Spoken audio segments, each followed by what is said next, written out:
Ohayo gozaimasu. Konnichiwa. Konbanwa. Minasan o genki desu ka?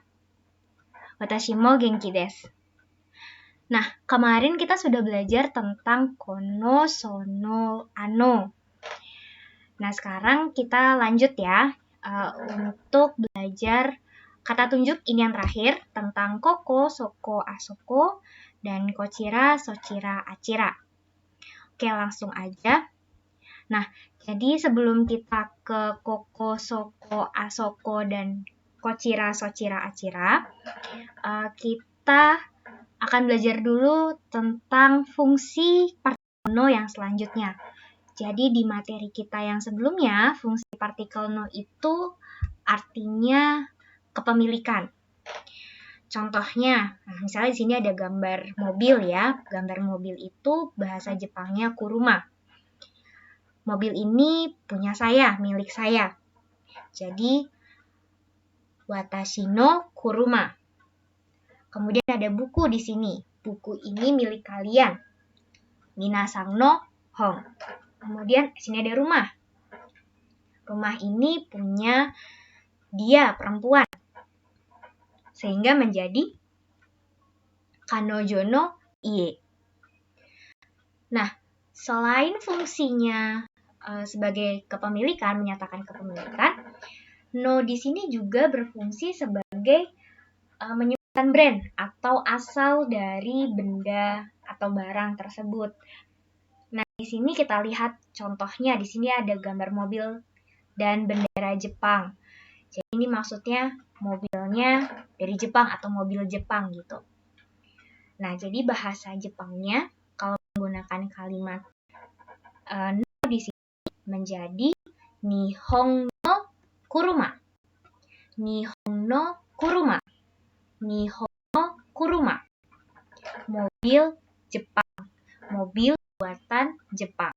Mobil yang ada. Jadi gambarnya dulu, no, bebannya. Oke, kita lanjut ke gambar yang selanjutnya. Di sini ada buku dan bendera Amerika. Sehingga kalimatnya menjadi Americano Hong. Americano Hong. Americano Hong. Buku Amerika atau buku buatan Amerika atau buku yang berasal dari Amerika. Nah, kemudian gambar yang terakhir, di sini ada gambar rumah dan bendera Spanyol. Sehingga menjadi Supaino ie. Supaino ie. Supaino ie. Rumah Spanyol atau rumah yang berasal dari Spanyol. Atau rumah buatan Spanyol. Nah, kalau teman-teman perhatikan sebetulnya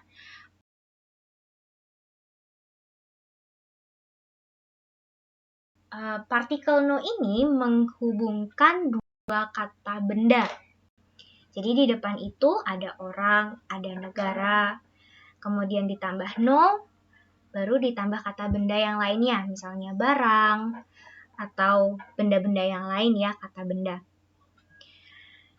Nah, jadi secara keseluruhan, no itu artinya menggabungkan dua kata benda. Nah, kalau diartikan, bisa kepemilikan, bisa jadi untuk menyebutkan brand atau negara asal. Apakah sampai di sini ada yang ditanyakan? Oke, lalu kita tanyakan dari mana asal ini? Jadi kemarin itu dari mana bahasa Jepangnya doko ya? Untuk menanyakan gimana, dari mana itu doko. Jadi menggunakan pola kalimat doko no, barangnya apa?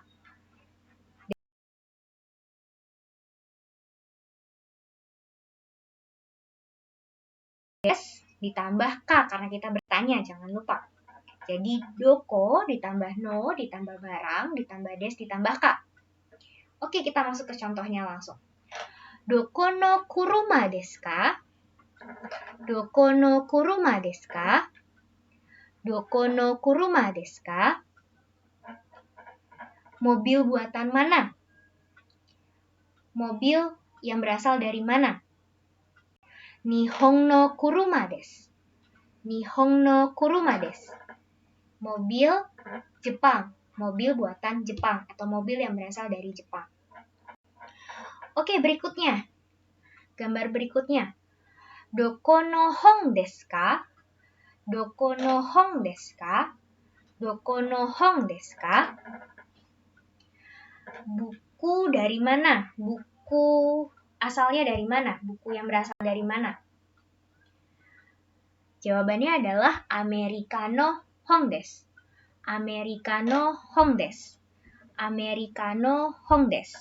Buku Amerika atau buku yang berasal dari Amerika atau buku buatan Amerika. Oke, kemudian gambar yang berikutnya. Doko no ie desu ka? Doko no ie desu ka? Doko no ie desu ka? Rumah buatan mana? Atau rumah dari mana? Jawabannya adalah Supai no ie desu. Supai no ie desu. Supai no ie desu. Rumah Spanyol atau rumah dari Spanyol. Atau rumah buatan Spanyol juga bisa. Oke, sampai di sini apakah ada yang ingin ditanyakan? Oke, kalau tidak ada, kita sekarang masuk ke Koko, Soko, dan Asoko. Jadi, teman-teman, secara konsep ini masih sama ya dengan kore, sore, are, kemudian kono, sono, ano. Secara konsep masih sama, jadi masih menunjukkan tentang kata tunjuk. Nah, kalau koko, soko, asoko di sini menunjukkan tempat atau posisinya di mana, letaknya di mana. Koko itu bisa diartikan di sini, kemudian soko itu bisa diartikan di sana, kemudian asoko bisa diartikan di situ. Atau di sana juga bisa. Karena letaknya ya jauh ya. Jadi koko itu berada di kita, di tempat kita, di dekat kita sebagai pembicara. Kemudian soko itu letaknya berada di lawan bicara kita atau dekat dengan lawan bicara kita. Dan asoko itu yang jauh dari kita sebagai pembicara dan lawan bicara kita. Oke, kita langsung saja seperti apa implementasinya. Oke, yang pertama di sini ada kalimat yang atas dulu ya, ada pola kalimat yang di atas. Koko wa tempat des. Koko wa tempat des. Jadi maksudnya di sini apa nama tempatnya? Di sini menunjukkan tempat apa? Oke, kita langsung ke contohnya aja. Ini adalah gambar ruang kelas. Koko wa kyoshitsu desu. Koko wa kyoshitsu desu. Koko wa kyoshitsu desu. Di sini ruang kelas. Di sini ruang kelas. Di sini ruang kelas. Yang berikutnya. Koko wa toshokan desu. Koko wa toshokan desu. Koko wa toshokan desu. Di sini perpustakaan. Di sini perpustakaan. Oke, gambar yang terakhir. Koko wa gakko desu. Koko wa gakko desu. Koko wa gakko desu. Di sini sekolah. Di sini sekolah. Jadi, koko itu artinya di sini ya, kemudian diikuti dengan wa dan diikuti tempatnya. Nah, kemudian posisi koko dan tempat di dalam sebuah pola kalimat ini bisa ditukar, teman-teman. Jadi, tempatnya disebut dulu, kemudian ditambah wa, ditambah koko, ditambah des. Artinya menjadi tempatnya di sini. Nah, kita coba lihat ke contohnya. Kita yang di pertama dulu ya, yang ruang kelas. Tadi kalimat pertama kita adalah koko wa kyoshitsu desu. Koko wa kyoshitsu desu. Di sini ruang kelas. Nah, kalau dibalik, kyoshitsu wa koko desu. Kyoshitsu wa koko desu. Ruang kelas di sini. Atau ruang kelasnya di sini.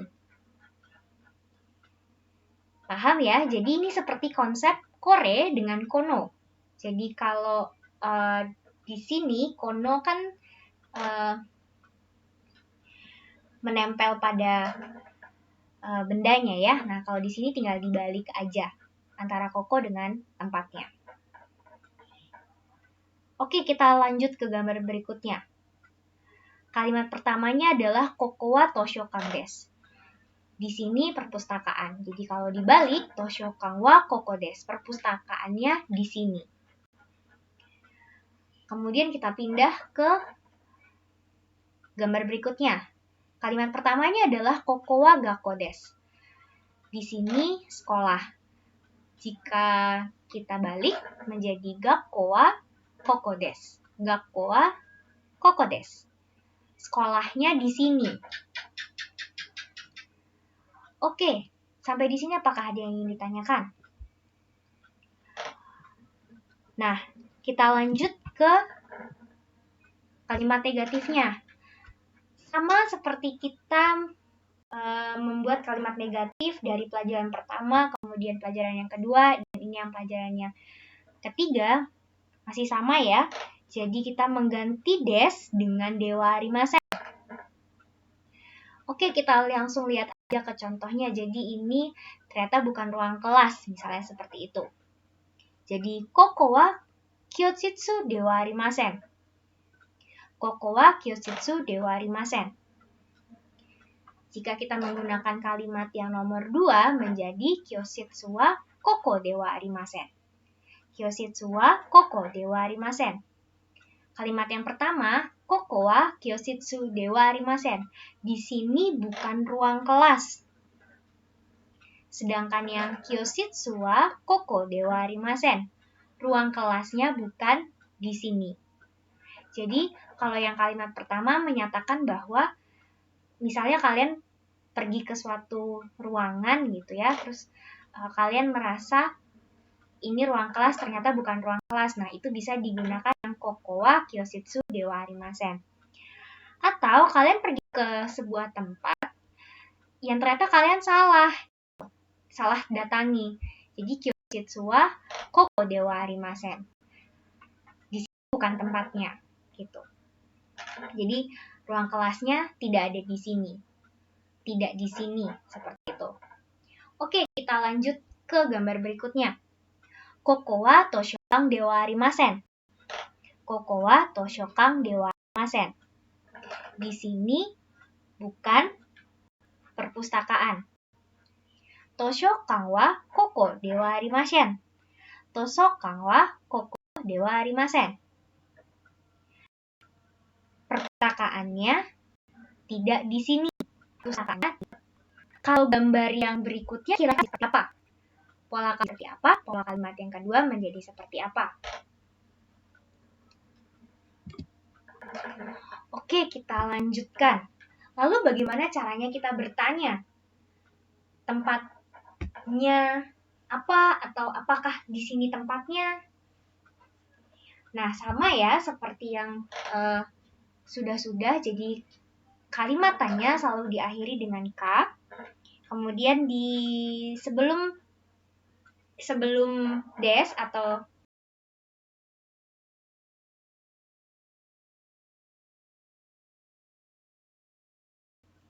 tempat atau bendanya diganti dengan kata tanya.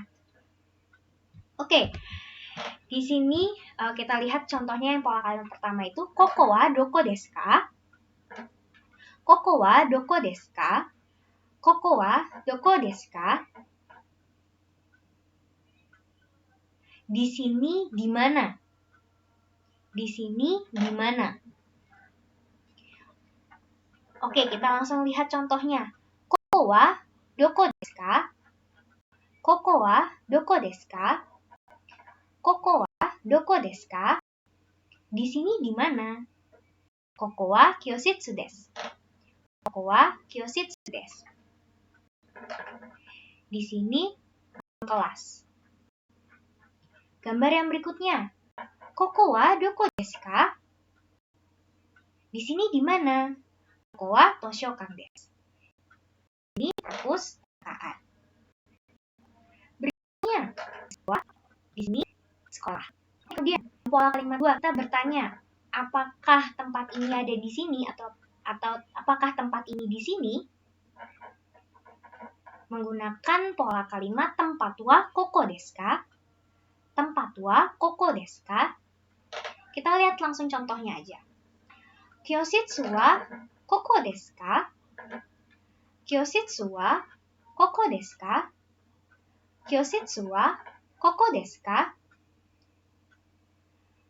Apakah ruang kelasnya di sini? Apakah ruang kelasnya di sini? Hai, so desu. Hai, so desu. Ya, betul. Atau kalau ternyata di sini bukan ruang kelasnya, kalian bisa menggunakan iie chigaimasu. Iie chigaimasu. Bukan di sini tempatnya. Atau kalian mau menggunakan kalimat yang lebih lengkap juga bisa. Misalnya, iie kyoshitsu wa koko de wa arimasen. Tidak. Ruang kelasnya bukan di sini. Kalian juga bisa menggunakan seperti itu. Oke, kita lanjut ke gambar yang selanjutnya. Toshokan wa koko desu ka? Kalau ini adalah toshokan, silahkan dijawab hai, so desu. Atau hai, koko desu. Dan silahkan dijawab dengan iie chigaimasu. Atau iie koko wa dewa arimasen. Nah, kalau kita ingin bertanya dengan gambar sekolah ini, menjadi bagaimana?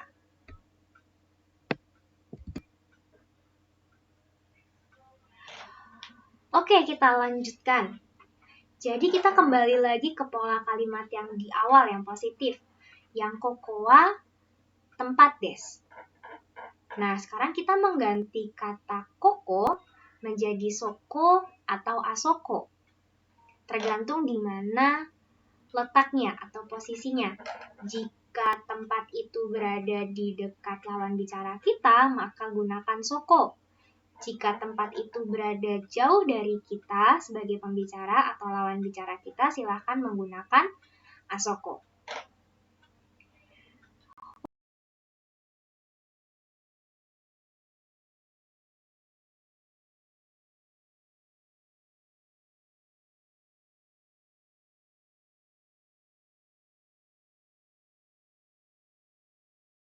Oke, saya beri contoh dulu satu.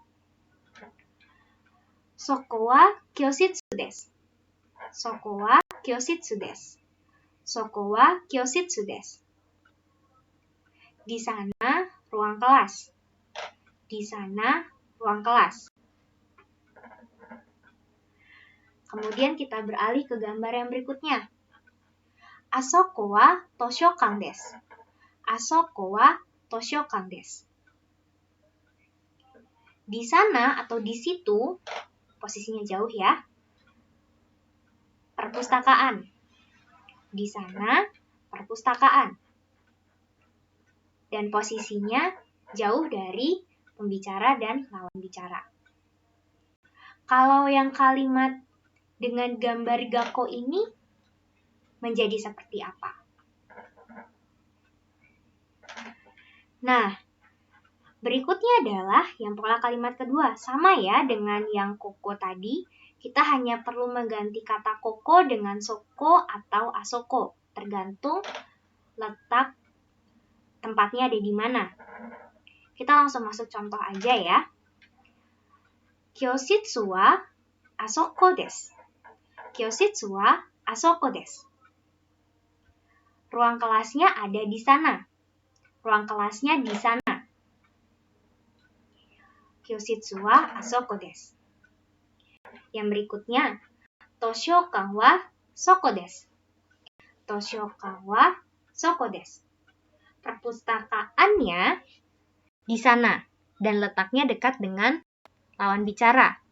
Toshokan wa soko desu. Kalau yang gambar terakhir ini, kalimatnya menjadi seperti apa?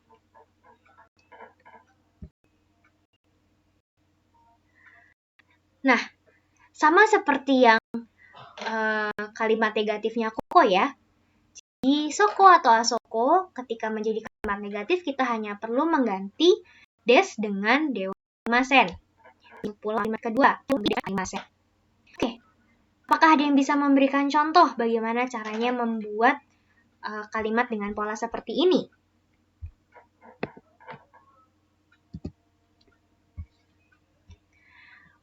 Kemudian selanjutnya, lalu bagaimana caranya kita bertanya dengan menggunakan soko atau asoko? Ya, betul. Sama seperti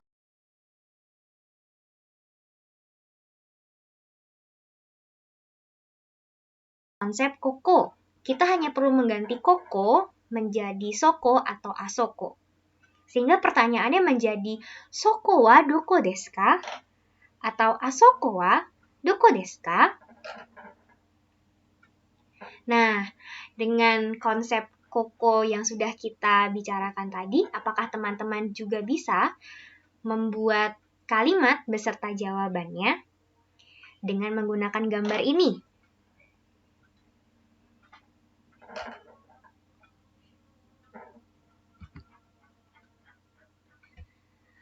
Oke, tadi itu sudah kita selesaikan tentang koko, soko, dan asoko. Nah, yang terakhir di sini ada satu lagi kata tunjuk, yaitu kochira, sochira, achira, dan dochira.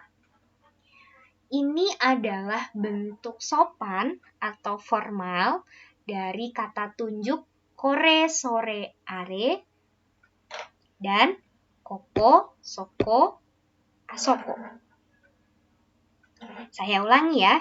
Jadi, kochira, sochira, achira, dan dochira ini adalah bentuk sopan dari kore, sore, are, dore, dan koko, soko, asoko, doko.